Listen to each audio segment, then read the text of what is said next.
it's quick. It's coming up quick. Where did the 39 weeks go? Kaya nga, ang bilis ng panahon. Madalas ako matulog sa left side ko kasi yun yung gusto ng baby ko. Ewan ko. Good morning, guys! Magandang umaga. Super aga naming nagising ngayon, guys, kasi meron kaming appointment. Meron akong appointment ngayon sa tawag nito, sa OB ko. 33 weeks appointment ko, diba? Palapit na tayo ng palapit. So, I think next week or sa susunod, meron akong weekly appointment kasi ngayon, every 2 weeks yung appointment ko. So, every 2 weeks siya yung nag-i-schedule, no? Layo pa naman ng pinupuntahan namin. Buti na lang, buti na lang maaga siya. Tsaka pwedeng, gusto ko kasi laging kasama din si Travis. Alam mo yan, para updated siya. Alam niya, ganun. Tsaka gusto niya rin lagi talaga siyang sumasama. Dapat hindi siya makakasama ngayon. Dapat ako lang. Kasi meron dapat daw silang, ano man tawag niyo? Hindi ko alam. Kaso, mamaya pa naman daw hapon yun. So, kaya okay lang, di ba? Punta kami ngayon ng ospital, guys. And super lamig. Grabe, super lamig talaga ngayon, guys. Tapos, mamaya sabi ko sa inyo, ano yung mga nararamdaman ko ngayon third trimester talaga. Kakaiba talaga siya, no? Sa first, second trimester. So, ngayong third trimester, iba talaga, no? So, para magkaroon yung may mga nanonood kasi sa akin na buntis din sila. Baka makarelate din sila, no? So, yun. Samahan nyo kami ngayon, punta tayo ng ospital and we'll see anong mangyayari sa ating check-up for today. By the way, guys, nagpandesal kami kahapon. Alam na, addict na si Travis sa pandesal. Gustong-gusto niya na yung pandesal. Ginawa kong ibang shape yung ginawa ko, pero pandesal lang talaga siya. Sa susunod, magta-try ako ng parang cinnamon roll, ganun. Aray ko. Yung mga ganun, iba naman. Nawiwili na talaga ako mag-bake, guys. Kasi meron na tayong pang-bake. I mean, dati talaga meron na tayong mixer. Kasi mahirap siyang ano man tawag niya, i-mix yung dough. So ngayon, medyo madali na. At saka, ngayon ako nagkaroon ng interest na mag-bake, no? Madali na si Travis. Initin ko na.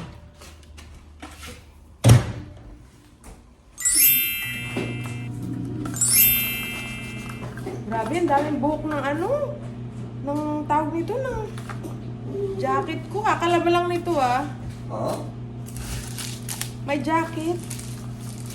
I have to, before I go to, kasi nagbihis na ako kasi baka mamaya, nahulin ako sa oras, kaya tawag nito. Ngayon ako nagbihis para mamaya, kasi kasuhin ko na lang yung lunch ko. Say hi, babe. Come here. Ang haba na ng buhok ko, guys. Oh. Hey! Haba na ng buhok ko. Ano? You put that ring on. Lagi ko din yung ring ko. I think I left mine by the... So, siya, guys. Alis na tayo. Grabe, guys. Sobrang lamig. It's super cold. 6:27 ngayon ng umaga. And paalis na kami. Grabe, ang lamig. Kailangan mo muna dito, kailangan mo muna pag-aalis ka pag nag-snow, ganun, or super lamig. Kailangan mo muna i-start yung car mo ng mga ilang minuto bago ka umalis.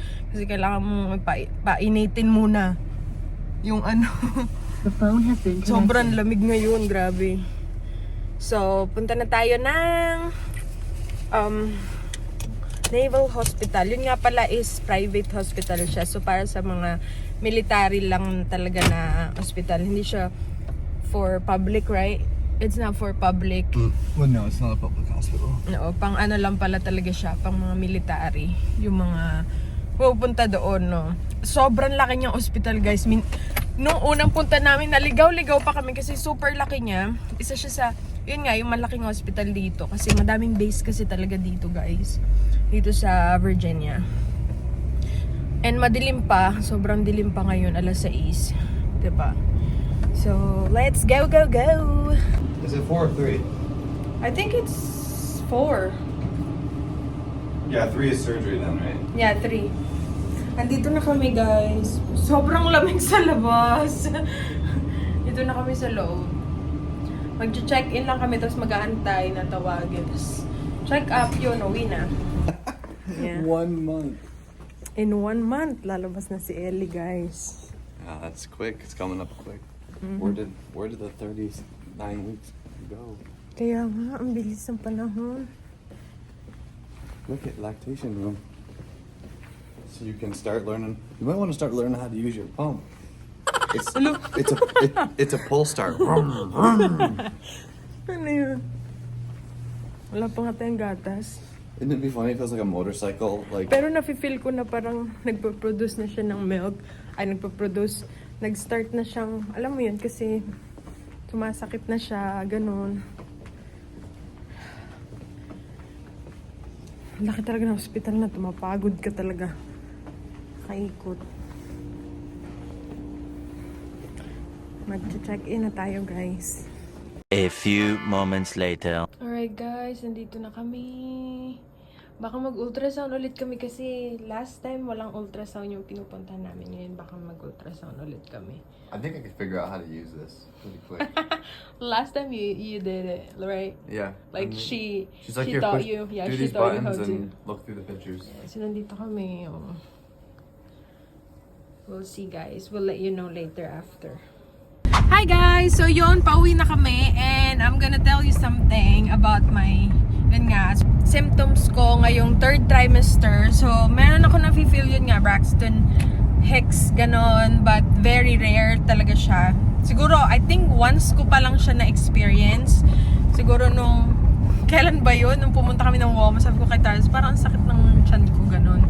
Tapos, yung cramps, ayun, normal naman ang cramps kasi nga, syempre, lalo na kapag natutulog ako, so, madalas ako matulog sa left side ko kasi yun yung gusto ng baby ko, ewan ko, di ba be? She want me to sleep on my left side, yep. because I think she get used to it and it's better. Sabi nila mas maganda daw pag sa left side. Tapos pag sa right side naman, kasi nga minsan sumasakit yung nagkaka-cramps ako pag tumatayo kasi nga lahat ng weight nasa left side. So yung hita ko pag tatayo ako, so parang ngalay, ganun. So yun yung problema. Kaya sinabi ko yun kay nurse, yung ganun, yung mga nafe-feel ko, naging open talaga ako sa kanya, naging honest ako ano yung mga nafe-feel ko. Sabi niya pa nga, to be honest with you, knock on wood, you are the what is that? You are the easiest patient that I sabi niya kasi wala daw ako masyadong komplikasyon. Ganon, kasi nga, ewan ko, sana tuloy-tuloy, no, mag-pray natin. And hanggat maaari naman din kasi, umiinom lang talaga ako ng tubig, hanggat maaari, no, siguro yun na nga, parang, dahil na din sa super active ako, and hindi ko alam, may iba naman na super active sila na, meron pa rin problema, merong di ba? It depends sa tao, it depends sa siguro minsan genetics din, ganon. So, nag-work pa din ako guys, and meron ako ngayong leave form dahil nga 'di ba manganganak na ako soon. So nag-work ako, tapos pupunta rin kami ng gym, tapos pag nasa bahay ako, ito sasabihin ko sa inyo, pag nasa bahay ako, day off ko, hindi niyo ako makikita talagang nakahilata magdamag kasi nga yung katawan ko nasanay na siya na yung gumagalaw, ganon. Sanay na siya naglilinis, ganon. Tapos hindi naman na, ewan ko, may katrabaho ko nagsabi sa akin na kapag ka daw, yung alam mo yun, magiging nanay ka na, yung instinct mo, yung parang puro ka na lang daw linis, ganon. So, this past few weeks, parang ganun yung nafe-feel ko, yung parang gusto ko, bago dumating si Ellie, dapat malinis ang bahay, bago dumating si Ellie, dapat naayos ko na lahat ng gamit niya kasi naisip ko na baka mamaya hindi kami makapaglinis, ayos kapag nandito na siya kasi nga, syempre magiging busy kami sa kanya. So ayun, parang habang may time ako, ginagawa ko siya, 'di ba? Naglilinis ako, ganun. So yun, tapos yung isa pa sa symptoms ng 3rd trimester ko, no, yung pagiging malakas kumain. So there are times na pag nagkakanin ako, ay grabe talaga ako. Yung hindi naman super dami, pero hindi siya yung talagang Kasi simula nung dumating ako dito sa US, hindi na ako palaging kumakain ng kanin, hindi na everyday. Kasi nga syempre asawa ko hindi naman pala kanin. Tapos nung nandito na kami nung nabuntis ako, tapos yun nga, pagkakain ako ng kanin, minsan nakakadalawang batch nakakadalawang batch ako. So yun, pero okay naman ang size ni baby. Ano naman siya, hindi naman siya malaki. Sakto lang daw talaga sa sa weeks ko, no, kung nasaan ako ngayon. And ayoko rin na malaki siya pag mga nakaw kasi baka rin mahirapan. 'Di ba?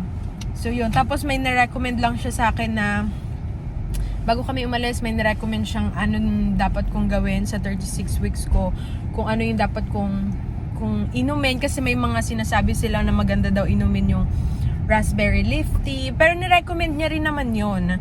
So sabi niya wag daw ako mag-start ng super aga. Sabi niya mag-start daw ako ng mga 36 weeks ko na. Tapos meron din siyang ni-recommend yung primrose oil. Ayun, ni-recommend niya yan. Sabi niya 36 weeks daw mag-start ako noon. Kasi ayun, sabi niya nakakatulong din daw talaga yung primrose oil. So yun, proven daw, sabi niya. So itatry natin yan, no? So mga 36 weeks. Nasa 33 weeks na ako ngayon, guys. My goodness. Ang next appointment ko is February 12. Tapos pinilapan yung mga paperworks na kailangan kong dalhin sa work mamaya. So yun, ayun lang yung update. Hindi kami nag-ultrasound kanina. I thought we're gonna do ultrasound kasi merong ultrasound machine. Yeah. Yung parang yung machine doon sa ano, kasi normally kapag pumupunta kami doon walang mga ganon. Yung parang check lang ng heartbeat ni baby, blood pressure, ganyan, weight, yung weight ko. Yung parang minomonitor nila every check up ko, yun nga kasi 'di ba? Minsan kapag kabuntis ka, tumataas yung blood pressure mo, 'di ba? Yun yung mga time na minsan na-detect nila kapag meron kang complication. Pero so far naman, awa ng Diyos, normal pa din lahat ng ano ko, yun. So, ayun guys, balitaan namin kayo next namin, no, kung anong update. And 33 weeks na talaga, super lapit na. Na-excite na ako. Dati kinakabahan ako. Ano yan? Dati kinakabahan ako, yun parang iniisip ko, yung parang masyado akong nag-iisip about sa panganganak, ganyan. Pero ngayon hindi na. Kasi iniisip ko na lang, gusto ko na siya makita, gusto ko na siya mahawakan, gusto ko na siya makasama, 'di ba? So, ayun na lang yung iniisip ko talaga ngayon, na parang gusto ko na ma-meet namin yung baby namin, first baby namin ni Travis. So, yun. Tapos kagabi sabi niya, he dream about our baby. It was so funny because he told me that, babe, I dream about Eliana, and then I was holding her, and then but the weirdest thing is she was talking to me. Yeah, she was like having a conversation with me. I was like, dang, you're smart. Nagsasalita na daw, sabi ko lang. Smart like daddy. Nagsalita na agad, no? Nakakaloka pa naginip ni Travis. So yun lang guys, ang vlog natin for today. Magbe-breakfast kami, baka kami sa Wawa kasi na-miss namin magwawa. Never, siguro ang tagal naman hindi nakapagbili sa labas. Kasi panay luto ako, 'di ba nga? Panay bake din ako sa bahay, panay luto ako kasi mas nakakatipid, tsaka mas maganda, mas healthy kasi alam mo yung niluluto mo, ganun. So ngayon, bibili kami sa labas ngayon ulit. Kasi nag-crave din si Travis sa Wawa. So yun guys, thank you guys for watching. See you again next time. Bye!